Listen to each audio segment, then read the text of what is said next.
और निर्दलीय विधायकों को ऐसे हालात पैदा कर दिए कि उनको चुनाव लड़ने के लिए विवश होना पड़ा। उन्होंने तय किया कि हम हिमाचल प्रदेश की विधानसभा के अंदर अब निर्दलीय विधायक की हैसियत से नहीं जाएंगे, हम भारतीय जनता पार्टी के विधायक की हैसियत से जाएंगे। नालागढ़ उपमंडल के लिए बीजेपी प्रत्याशी के तौर पर केएल ठाकुर ने अपना नामांकन दाखिल किया है। नामांकन के बाद एसडीएम कार्यालय से लेकर रैली स्थल तक रोड शो निकाला। इस अवसर पर सांसद अनुराग ठाकुर, नेता प्रतिपक्ष जयराम ठाकुर, प्रदेशाध्यक्ष राजीव बिंदल और बीजेपी नेतृत्व रैली में मौजूद रहे। नालागढ़ स्कूल के ग्राउंड में विशाल रैली का आयोजन कर क्षेत्र की जनता से वोट की अपील की। नामांकन भरने के बाद नेता प्रतिपक्ष जयराम ठाकुर ने कहा, वर्तमान व्यवस्था परिवर्तन वाली सरकार ने निर्दलीय विधायकों को मजबूर किया और उनके काम भी नहीं हुए। इसके चलते मजबूरी के चलते इस्तीफा दिया।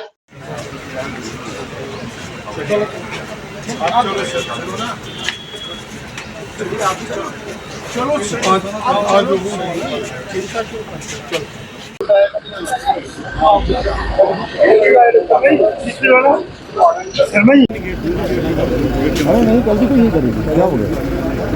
ये तो इसके बाहर है हम लोग। सर यहाँ करनी पड़ेगी प्लीज। आज विधानसभा के उपचुनाव के सिलसिले में हम नॉमिनेशन करने के लिए श्री केएल ठाकुर जी के साथ यहाँ पर हैं और हम उनको शुभकामनाएं देते हैं।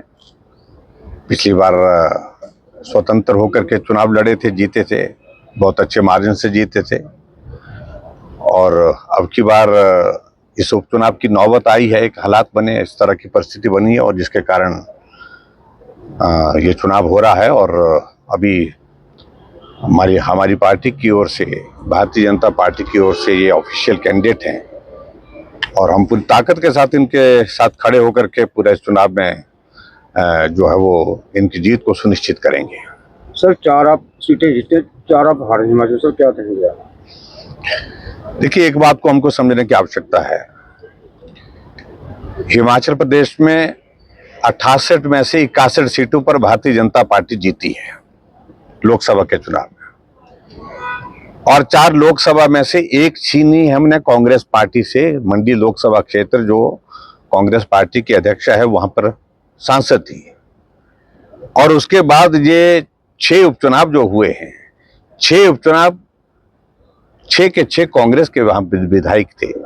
6 में से 2 सीटें हमने उनसे छीनी है और अब ये 3 उपचुनाव हैं, ये तीनों उपचुनाव हम जीतेंगे। और कायदे से बनती बात तो ये थी कि हिमाचल प्रदेश में जब तीनों निर्दलीय विधायकों ने अपना त्यागपत्र दे दिया था, त्यागपत्र स्वीकार करने के साथ ये चुनाव लोकसभा के चुनाव के साथ और जो उपचुनाव 6 हुए उनके साथ होता तो खर्चा बचता, लाखों करोड़ों रुपए का खर्चा बचता।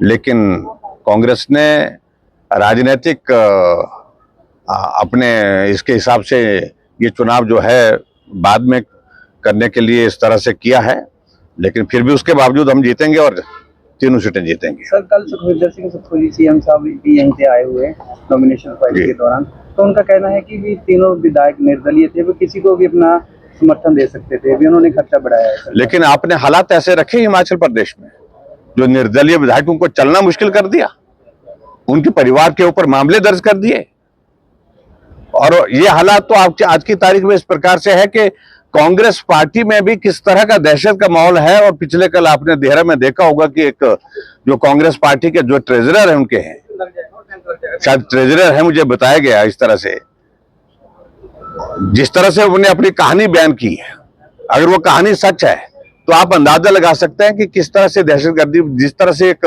दहशत का माहौल, एक डरावना एक माहौल यहाँ पर हिमाचल प्रदेश पे जो देवभूमि के नाम से जाना जाता है प्रदेश, वहां पर खड़ा किया है और निर्दलीय विधायकों को ऐसे हालात पैदा कर दिए कि उनको चुनाव लड़ने के लिए विवश होना पड़ा। उन्होंने तय किया कि हम हिमाचल प्रदेश की विधानसभा के अंदर अब निर्दलीय विधायक की हैसियत से नहीं जाएंगे, हम भारतीय जनता पार्टी के विधायक की हैसियत से जाएंगे। सर सुक्खू जी का बार बार यही बोलना कि आपकी राजनीति तोड़ने की है, सर बार बार यही बोल रहे हैं।